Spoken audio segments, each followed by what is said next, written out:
Hello and welcome to our channel. In today's video, I'll be explaining Geoffrey Chaucer in a simple and detailed way to help you understand it better. Stay tuned till the end for valuable insight. So we study Geoffrey Chaucer on historical, cultural, intellectual, literary background and in terms of the arts at that time. So let us start. So Geoffrey Chaucer is regarded as the father of English poetry. He is the father of English poetry. He is a poet, philosopher, bureaucrat, diplomat. His well-known work is the Canterbury Tales.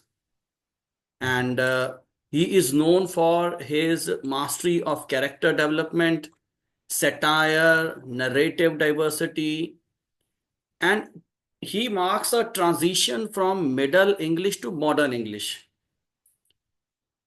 And his influence on language is quite significant. So let us discuss something more on Geoffrey Chaucer. His key contribution to the language is he introduced iambic pentameter. This is a way to write poetry, and it became a dominant literary form to write English poetry. And afterward, he experimented with various other literary forms, allegory, romance, satire. So he tried his hand at various literary forms. Okay. He used vernacular Middle English. He used Middle English. That is why when you study Chaucer, you will find the spellings little different and you need to learn those spellings. So don't get just upset with those spellings. Once you start reading, you will enjoy it. His readings are more enjoyable. His poetry is more enjoyable.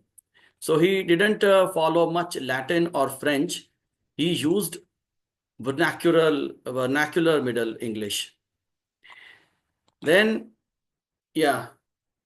So 1343 to 1400 is lifespan. He's known as father of English poetry, known for Canterbury Tale. He introduced iambic pentameter and he used Middle English rather than Latin or French. And he is one of the greatest influencers who has influenced English language and literature. Then we discuss the historical background of Chaucer. So as we have mentioned earlier, Chaucer lived in the Middle Ages. Middle Ages has seen a great upheaval, turbulence in social, political, and economic front. Many historical events happened at this time. For example, 100 Years of War. That is a long conflict between England and France. Chaucer was also at that time serving as a diplomat during that time span. Then we have Black Death due to plague. It was so horrible that it even reduced Europe's population. So that Black Death is a prominent prominent historical happening in English literature during Chaucer's time. Then Peasants' Revolt. Peasants revolted due to the malpractices and oppression of the landowners. And many literary figures like Wat Taylor, they have mentioned their dissatisfaction in their works. And it is also mentioned in the Canterbury Tales. Canterbury Tales by Chaucer, it contains various characters based on church and peasantry.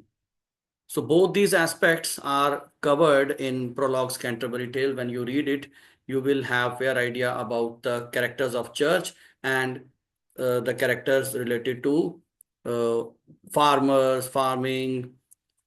So this is historical background. Then, yeah, this era has seen decline of feudalism. The landowners, they were going and it was giving rise to a new capitalist system. And because of that new capitalist system, it gave rise to different social classes, different social classes. Richard II, that time he was deposed, and we had Henry IV. And because of the invasion of Henry IV, so Chaucer career was affected because of that. He was a diplomat during Richard II's time, but when Henry IV came, so it affected the career of Geoffrey Chaucer as well. Then we summarize it. Chaucer lived during the Middle Ages. We discussed 100 years of war, France and England. Then Black Death is the important event which reduced the population of Europe. Then peasants' revolt, decline of feudalism, and rise of middle class. And then deposed, depose of Richard II, and we have Henry IV, and it affected the career of Geoffrey Chaucer. Now we discuss the cultural background of that time. So medieval England had a deeply hierarchical and religious culture. You will see many religious characters, church-based characters in Prologue to Canterbury Tale. And sometimes you have question also in the exam where they ask you to write on ecclesiastical characters. They call ecclesiastical characters or the religious character. So, but the church at that time, although it was dominant in shaping the belief of the people, but it was also affected by corruption. And Chaucer has mentioned the corruption of church in his writing, especially in the Canterbury Tale. Then chivalry and courtly love. You will see various knights. They are the warriors. And they do wars, and they come up with various uh, factors like they go and they wage war against their enemies, and they come back. So there is so many things Chaucer has written about courtly love, their love affairs. These knights, they used to work in the king's court, and this era has seen the rise of the middle class as well. As mentioned earlier, due to trade urbanization, uh, the merchants, artisans, they played a major role in the society of that time. And Chaucer, as literature, is the mirror of the society. So Chaucer mentioned their role in his Prologue to Canterbury Tale through his various stories. So if we summarize, so it is dominance of Catholic Church, feudal society, noble clergy, commoners, and chivalry and courtly love, rise of the middle class. So this feudal society was going, middle class was rising, and Chaucer mentioned the chivalry, knights and their wars and their love affairs. These things were a part of Chaucer's work. Then we come to the intellectual background. So Chaucer was influenced by contemporary intellectual trends. They include philosophy, classical learning, and emerging humanist thought. So what is this humanist thought? Before Chaucer, we were having more religious kind of literature, but in the humanist literature, we see human as the center. That is something new which started at the time of Chaucer. So scholasticism, the dominant medieval educational method emphasizing logic, theology. That is why human is more important, and it gives rise to understanding more about logic, theology. And then, yes, they had influence of classical literature as well. Work by Ovid, Virgil, Cicero. They used to write allegories. Allegories means poems or dramas which have moral lesson.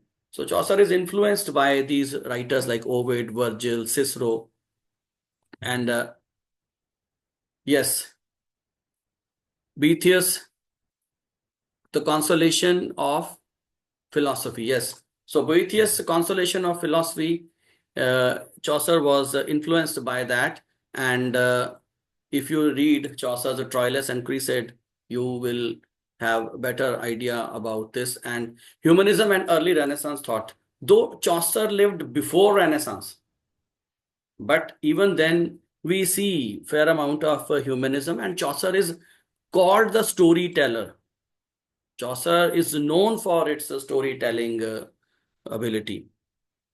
And Renaissance ideals. Again, Renaissance ideal, human beings, knowledge, they are at the center in Renaissance. And in the storytelling, we see based on the characters rather than on religious things. So Chaucer has uh, given his characters a type of, they are typed characters basically, but it is more towards human feelings and how humans behave in the society. So totally humanistic type of a thought we see in Chaucer, less religious, although he exposed the corruptions of the church at that time.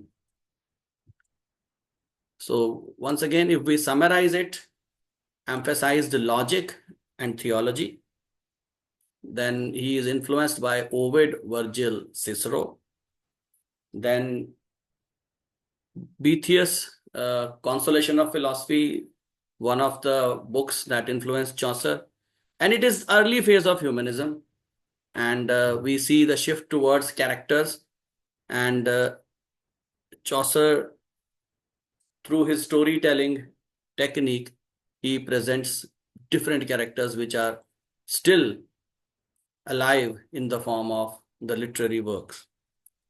Then we move to the literary background. Yes, French influence. Early works like the Book of Duchess, uh, influenced by a French poet like Gaume de Machaut. Yeah. So his book, the Book of Duchess, that influenced Chaucer.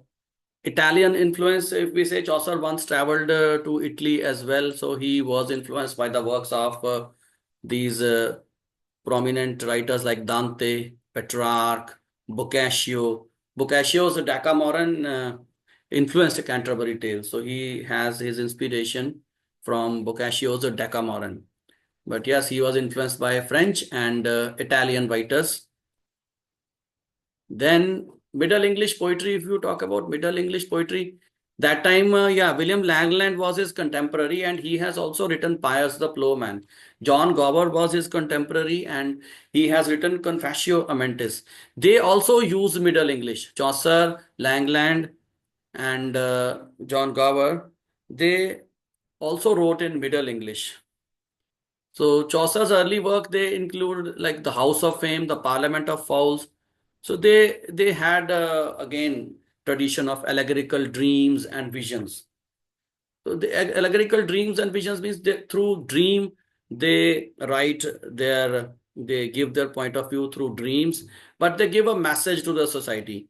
So these are allegories. They had a message for society, and a dream is a prominent part through with the help of some dreams they used to show us their characters, and they used to give the message to the society. So once again, if we summarize the French influence by uh, Chaucer has the influence of French writers, Italian writers, then his contemporaries like Langland and Gower, they also used to write in the Middle English, and all of them, they had written some allegories as well. One of the example of allegory is the House of Fame. Then if we talk about the arts at that time, yeah, arts were religious and decorative, as it is mentioned. But we have a Gothic architecture. So Gothic architecture means something supernatural and horror element in that. That is why we call it as a Gothic architecture.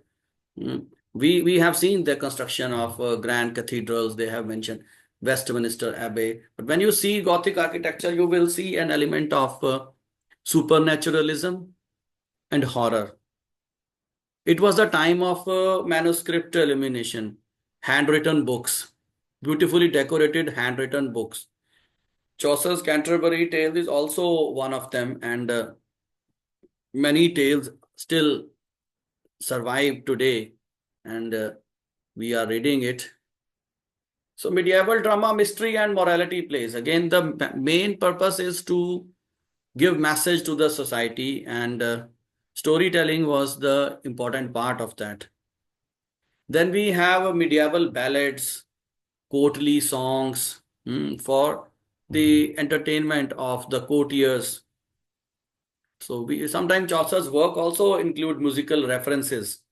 So if you read, so this is what, and summary, if we summarize it once again. So if we talk about the art at that time, we have Gothic architecture, supernatural horror element which contains, and we discussed manuscript illumination, where beautifully handwritten books. We had medieval drama, we discussed, which contains mystery and morality plays to give message to the society.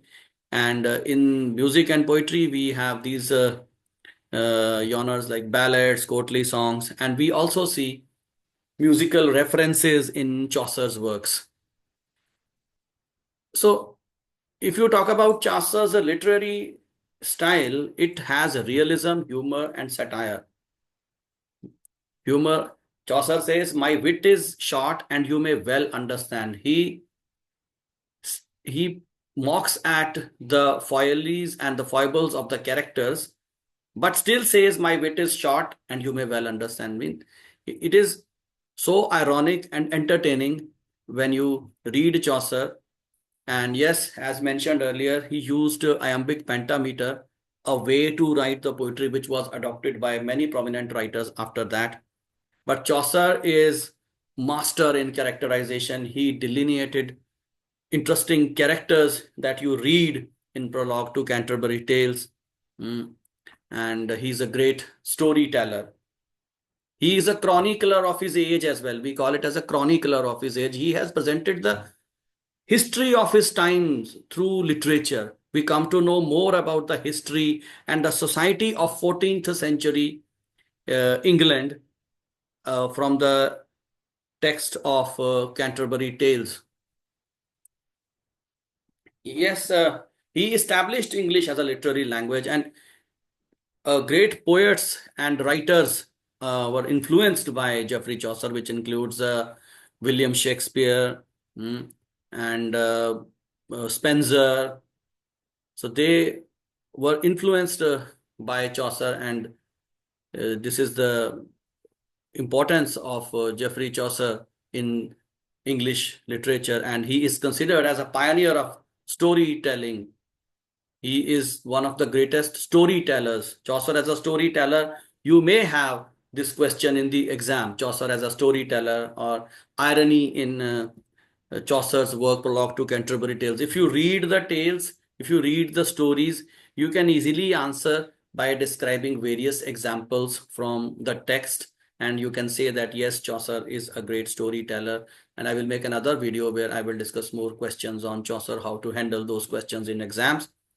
Then, yeah, for more information on MA English, BA English, Spoken English, and our courses, please register using the link in the description, and like or subscribe and share if you find useful. So thank you all of you for giving your time, and see you. Bye bye.